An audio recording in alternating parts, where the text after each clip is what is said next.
అందరికీ నమస్కారం. నేను మీ ముక్కా శ్రీనివాసరావుని. నిన్న కొన్ని గుంట నక్కలు ఆల్రెడీ ఉదయం లేచి నిన్న మీటింగ్ మీద అరుపులు మొదలెట్టాయి, పిచ్చి కూతలు మొదలెట్టాయి. పవన్ కళ్యాణ్ అంటే అసత్యపరుడు అంట. పవన్ కళ్యాణ్ అసత్యపరుడు అయితే మీరేరా నీతిమంతులరా? మీరు ఎంత గొప్ప నీతిమంతులో ప్రజలు చూస్తున్నారు. 2024 చూపిస్తారు మీ నీతిమంతుల తత్వం ఏంటంటే కూడా. గుంట నక్కల్లా మైకిల ముందు వచ్చి ఓగడం కదరా, చెప్పులు చూపిస్తున్నాడు. చెప్పులు శాతగానే సావట పాలేరు నయాలా. నీకు ఇంకా బుద్ధి రాలేదురా? కనీసం పాలేరు పని చేసినట్టు ఉంటే అక్కడ అంతవరకే. మరి రెచ్చిపోయి పవన్ కళ్యాణ్ గారి కోసం దిగజాడు మాట్లాడితే తోలు తీసేస్తాం. నువ్వేదో మాజీ మినిస్టర్, తోడు కొలపోడివి, ఇలాంటి ఏం ఉండవు. ఒక నీతి నిజాయితీ ఉన్న మనిషి, ఒక మంచి వ్యక్తిత్వం ఉన్న మనిషి పవన్ కళ్యాణ్ గారు. ప్రజలకు పట్టి అన్నం పెడదామని వచ్చిన మనిషి పవన్ కళ్యాణ్ గారు.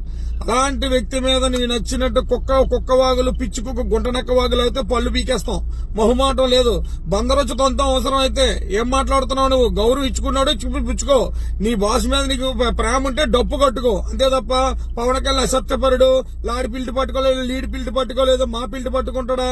ఇలాంటి చెత్త కప్పుర్లు, నీతిమాల కప్పులు, గుంటనక్క కప్పుర్లు, పొట్టి వేసాలు వేయొద్దు. అర్థమైందా? భూమిలోకి తొక్కేస్తాం.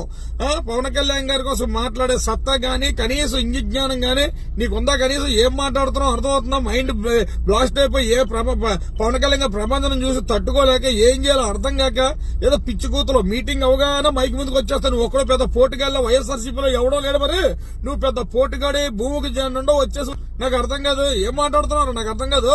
పిచ్చి వాగుల్లోతో నీ పవన్ కళ్యాణ్ తప్ప ఎవడో దొరకట్లేదు నీకు. 24 గంటలు ఇదే పని నీకు.